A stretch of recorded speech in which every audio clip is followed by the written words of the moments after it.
Okay. Okay. So this is Better by the Numbers, the podcast that dives into how doctors are using lab testing in fresh, forward-thinking ways to transform healthcare. I'm Melissa Kineff, and I'll be your host as we hear directly from practitioners across the country. On today's episode, I'm joined by Dr. Nate Carroll from Insight Health. He's an internationally recognized board-certified psychiatrist who blends deep clinical expertise with modern understanding of the psychological challenges shaped by contemporary life and technology. And his work has been featured across major media outlets. He's an author of the foremost clinical resource on internet gaming disorder, offering insight into how digital behaviors intersect with mental health. Dr. Carroll's approach integrates advanced psychiatric care with lifestyle and digital wellness frameworks to help individuals navigate issues ranging from addiction to mood disorders to stress and identity struggles with nuance and humanity. It's so great to have you here, Dr. Carroll. Thank you so much for inviting me today. Really happy to talk about this. I think this is such an important is just it's where psychiatry is right now, honestly. So thanks for inviting me. Awesome. So every doctor has that one test that kind of stands out, the one that has shaped a decision or a career path or even a life. What's yours and what made it so impactful? So this is going to be a very anticlimactic answer. I wish I had something more dramatic, but it is for me. It's the basics. Not learning not to ignore the basics: the A1C, the thyroid, the electrolyte levels. For my field of medicine, we have so many things which can imitate and mimic neuropsychiatric symptoms, which are actually rooted in thyroid disease or rooted in something else biologically going on. So not jumping to the zebras or not looking at things through just that limited lens of, all right, this fits psychosis, and taking a look at that thyroid, taking a look at the electrolytes, taking a look at the A1C, right? Is their blood sugar just not in an optimal range? That was that has changed my practice. It truly has, because it keeps me rooted in the fundamentals of medicine. I definitely didn't expect that from your field, but I really like that answer. Can you also share like just a little bit about your path into medicine and like what sort of drew you into the specialty that you chose? Oh my goodness! So my path is like the straight out of the Homer's Odyssey here. Um, it was a very convoluted but good path. I wouldn't have chosen it any other way.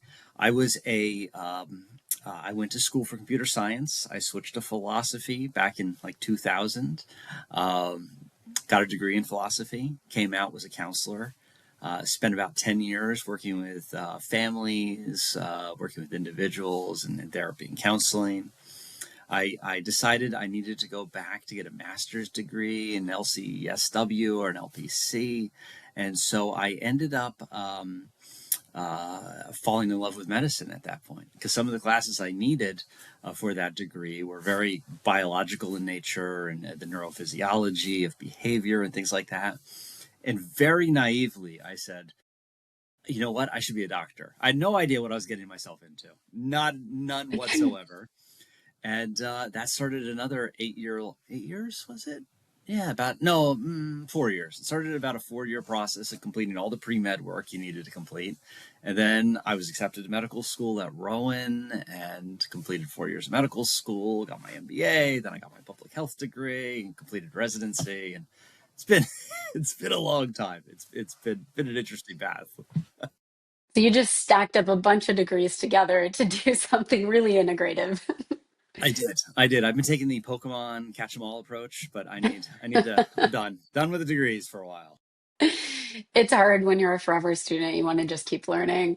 Can you also tell our audience about your sort of current focus right now in patient care?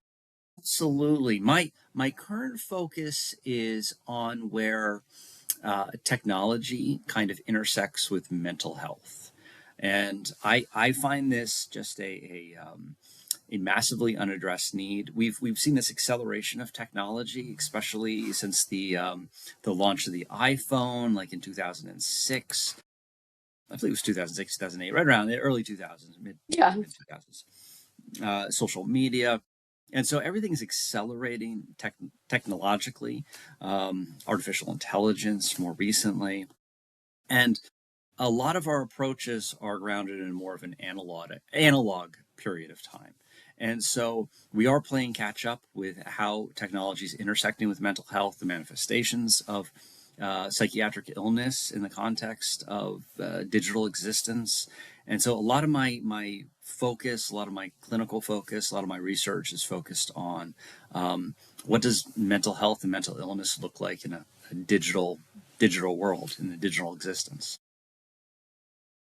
That's really interesting. And was there like a turning point where lab testing started to play a bigger role in that work?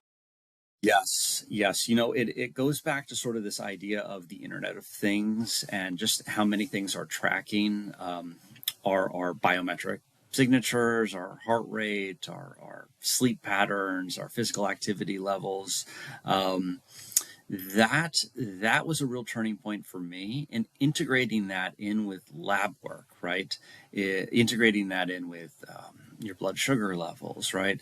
It we're seeing a tremendous acceleration of data, which lab work is a major part of here, and trying to sort through all that data to figure out what is relevant to the clinical picture and what needs to be addressed and what is secondary to something else is becoming more and more challenging because we almost have too much volume here.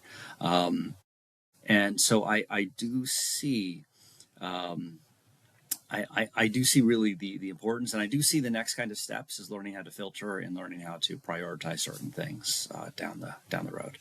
Hopefully that answers your question. Totally. Sorry. Yeah, no, that's awesome.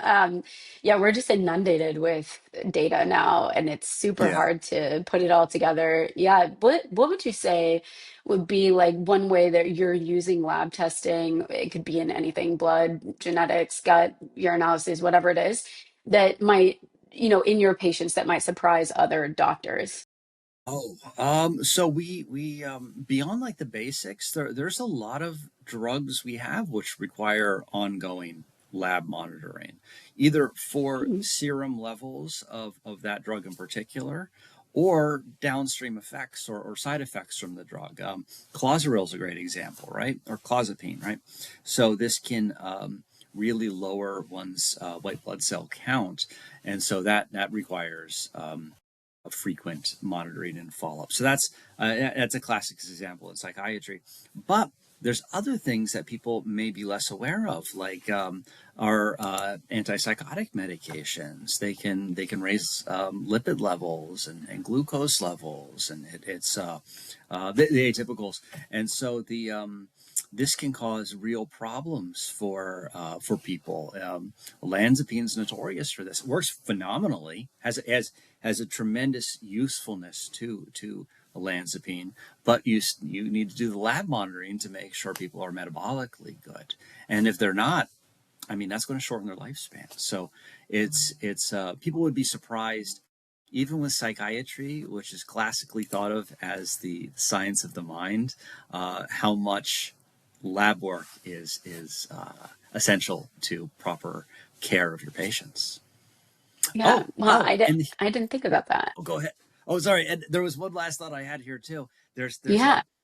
if you have patients who have pretty severe anxiety issues, getting lab work itself can be a challenge, a barrier, because getting stuck with the needle, getting the lab work done, it can trigger anxiety. So there's all sorts of dimensions around lab work. So very much more complex than people realize with psychiatry. That's a super good point. Yeah, I didn't think about it in the opposite direction where, the actual anxiety or psychiatric disorder is what might keep you from doing lab testing as well.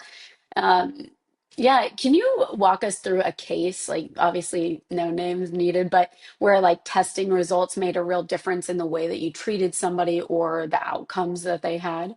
Absolutely. Yeah, so I can think of many examples and testing across the board. I mean, we have different forms of testing.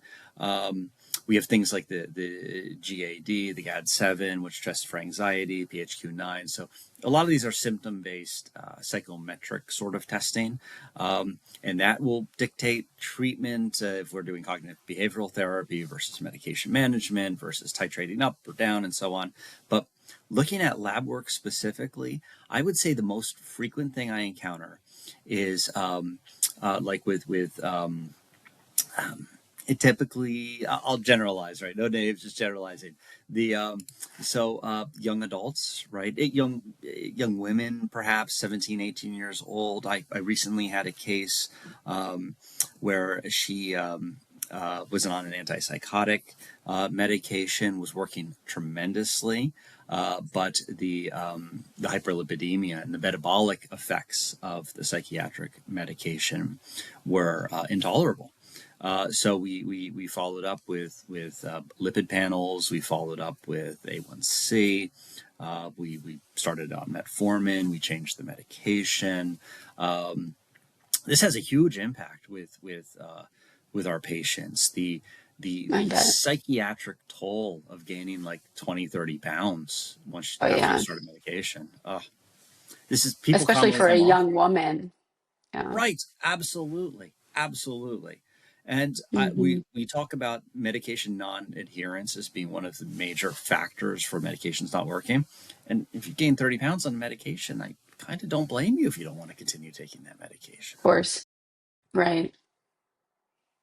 So Well, that makes a lot of sense. I hate that for people who need that medication too, because if you're feeling mentally better, but you get another mental setback by weight gain, that's not helping anyone right, either. Yeah. right. Um, so another tricky thing, how do you decide which tests are worth using? Like, especially when, patients may feel overwhelmed with testing, as you mentioned, or if cost is a factor. It's such a great question because that sense of being overwhelmed and often goes hand in hand with a lot of psychiatric illnesses, whether it's a sense of low motivation or learned helplessness with depression, Mm, or if it's just the nature of severe mental illness can sometimes make it so people have very difficult times taking care of things like lab work. So sometimes you have to be very targeted and you like very limited in your scope. You gotta really prioritize the most important stuff. Um, for sure. me, things like cost are a big factor. So making sure that the lab work itself is reasonably priced, making sure that it is what we need right now. Like it's I typically don't try not to do things just for fun, just to explore something, right? Hmm. Let's take a look at this because maybe this is off a little bit. No, there has to be some sort of real indication. And I'll For try sure. if a person has issues with getting sticked, like the blood work, I'll try to bundle as much as possible together. So I'll try to, even if the indication is, maybe we're going to check your electrolytes this month, and then next month we were going to do that. Let's try to get this all done at the same time, just for patient comfort and ease and things like that. Um, Yeah. those, that typically is the major considerations for me. The needle phobia is really big for sure, and I really genuinely feel for people like with that hesitation because passing out in public is not fun for anyone, and it also isn't, sometimes it keeps them from doing blood work for years, which is Yes, really sad too. yes. Yeah, Some of these yeah. drugs you can't you Clozaril. I mean you have to be Hmm. getting, You have to. Yeah, and yeah. it's if that phobia is keeping them, drug might not be the right drug for them. Right. Like maybe just don't try it at all. Yeah. Yeah, yeah, Yeah. unfortunately. Yeah. What new approaches or technologies in lab testing right now are you most excited about?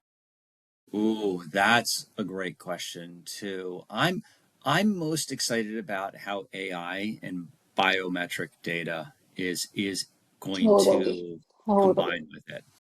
That's going to be cool. Looking at patterns that I might not, just because I just I'm a human being, You're a right? And human. Yeah. seeing these things where AI can look at like over the course of time trends, connecting them hmm with biometric signatures, and hmm hopefully predicting like decompensations, predicting episodes of mania, predicting when somebody's sliding into depression, so that you can intervene early and hopefully pull them out of it before. That's what I'm excited about. This So predict, interesting. right? Yeah. And having like being able to monitor those more frequently and actually identifying those trends. Oh, what an amazing innovation that will be.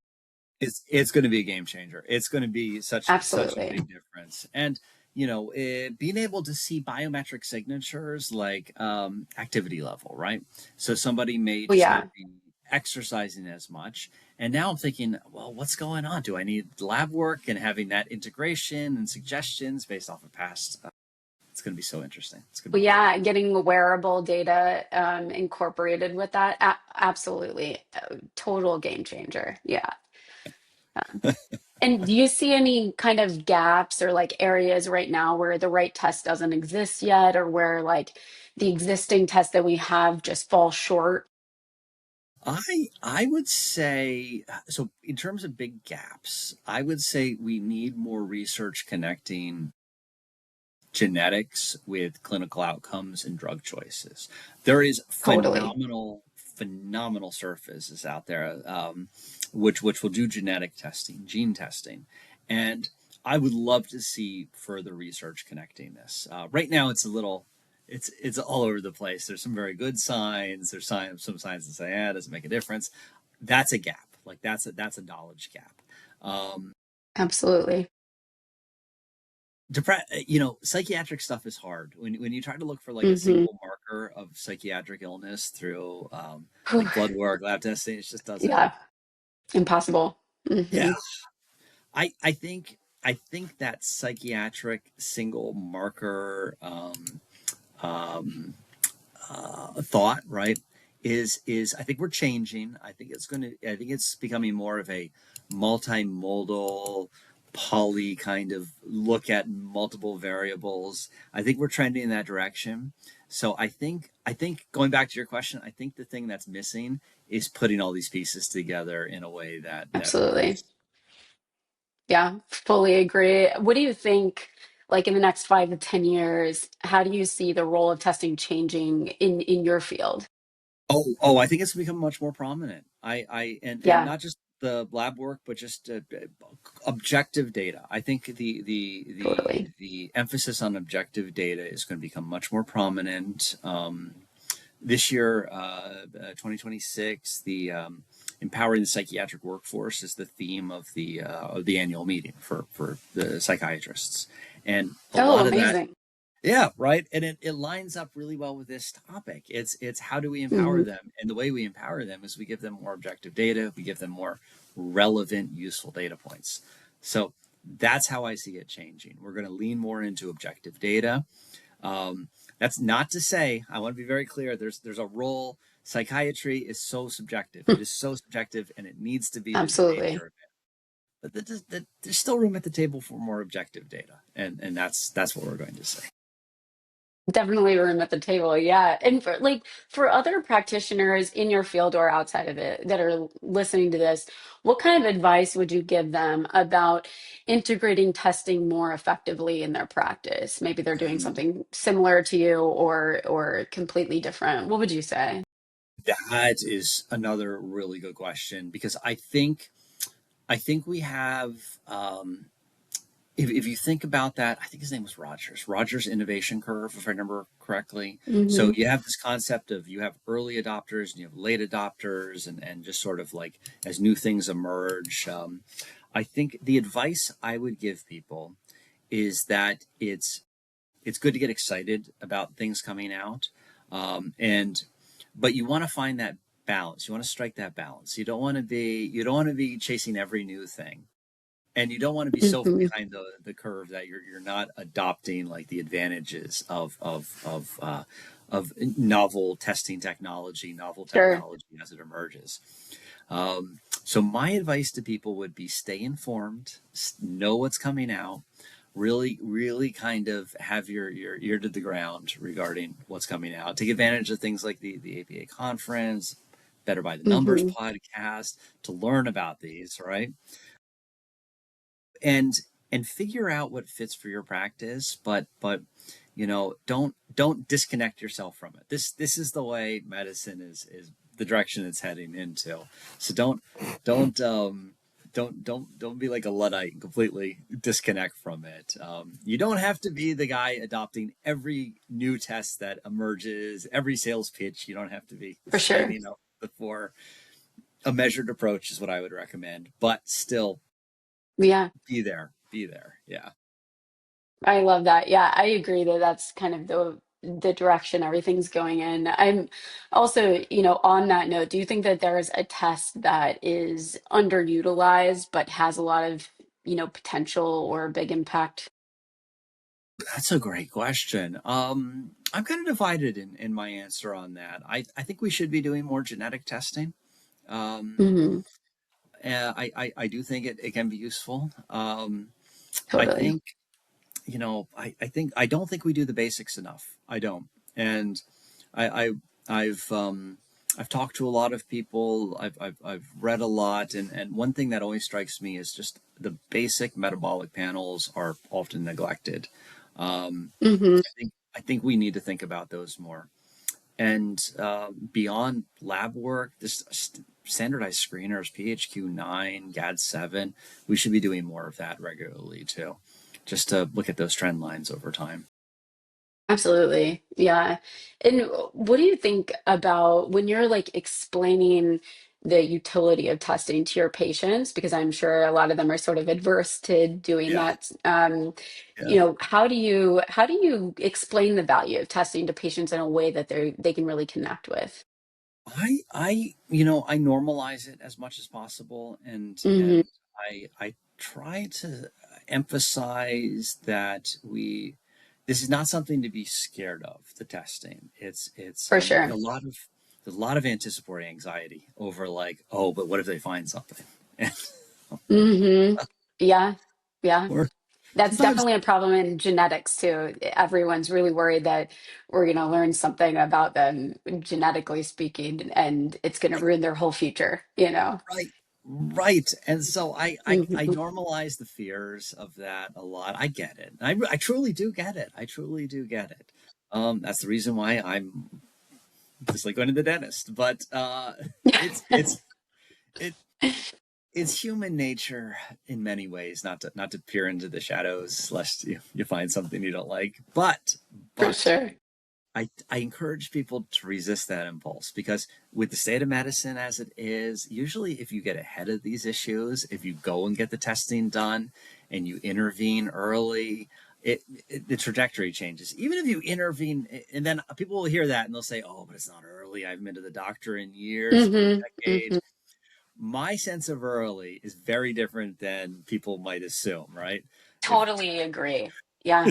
get there before Anytime can be early. Yeah. anytime's early. Exactly. Hmm. Exactly. Hmm. Just if you go do it, that's the most important thing. So uh, Yeah.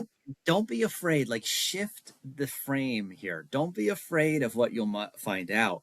Be afraid of what you might not find out. Is what I would Totally. encourage people to do. So go get it done. I Go like get it. that. Yeah, I mean, I think that this sort of answers this question, but if you could kind of leave our listeners, physicians and patients alike, with one key takeaway about testing and patient care, what do you think it would be? I would say for patients would be exactly that advice, right? Don't be afraid of what you're going to find out. Be afraid of what you don't know that you should be finding out right now. That's what I would leave Absolutely. with. Yeah, For physicians, the and this goes back to that this idea of compassion fatigue and burnout and just sort of frustration, right? And when you're encountering that kind of resistance, my biggest piece of advice is just be as empathetic as possible. There's a scared person who's really nervous about that testing, and for so sure. That little bit of empathy goes a long way. If you need to take a breather before you respond with, why aren't you just getting your electrolytes done? I keep writing the script for this. Just take that breather. I, Respond with I actually empathy. love a psychiatrist telling other physicians to take a breather and have empathy. Yes, It's yes. it's like just perfect. Oh, and I get it. And that is not a dig on all of my physician colleagues. Not at No, all. not at Not all. a Not at bit. all. Yeah. It's just, Yeah. It's it's I awesome yeah, there's so much that's demanded of you as a physician. It's hard to constantly for be sure. empathetic. So Yeah. Oh, absolutely. But taking that breath beforehand can actually make a difference. So, big time, big time. But yeah, keep in mind that a lot of our patients are responding from a place of fear and just really absolutely. nervousness, and that's I think helps a lot. So. Probably driven a lot in part to the digital world that you know more about than probably anyone. That is it. That is it. Mm. There's this idea of digital hyperconnectivity, which we are Oh, just yeah. awash with just volume, and people are Hmm. anxieties 10 out of 10. They're keyed up, they're waiting for the next bad thing to happen, and they're connected five different ways. Even during this podcast, I've had notifications which I keep trying to close rapidly on the this, the computer needs to tell me about this latest thing that's happening. Yeah, No. immediately. You need to Yes. know. Yes. It's urgent. It's all, yeah, everything's I urgent. I heard a I heard a term recently used by a psychiatrist that I know who said that they see a lot of patients with what they call Munchausen's by internet. It's like they're encouraged to continue with their You know, sick journey. Yeah, and I thought you'd probably enjoy that. I Yeah, do. I do enjoy that. I really like that. I'm stealing that from your psychiatrist you right can now. have So it. no. It's yours. And I Well, don't thank blame you so people. much. Yeah, Thousands by I internet, know. by AI. It's Oh, pretty my good, isn't pleasure. it? Yes, Yeah, very. yeah. But thank you so much for sharing your insights today. And for our listeners who want to learn more about your work and about you, where can they find you online or otherwise? I'm national medical director over at Inside Health, so I'm take patients there, and I oversee a team of of practitioners there, and also have a web page, Nate Psych, which you can Google me, Nathan Carroll, two R's, two L's, and I do a lot with different organizations. So usually you can connect and see what I'm up to there. LinkedIn, happy to connect with you on LinkedIn. That's usually my social media of choice. My Wow, Instagram and okay. TikTok game are not good. Awesome. Well, thanks so much. Two R's and two L's. That's easy to Google, highly Googleable. I Googled them too. But thanks so much for tuning in to Better by the Numbers. If you enjoyed today's episode, share it with a colleague or friend who's curious about the future of medicine. And don't forget to subscribe for more insights from doctors who are pushing care forward. Thanks so much. My pleasure. Thanks for having me. Yeah.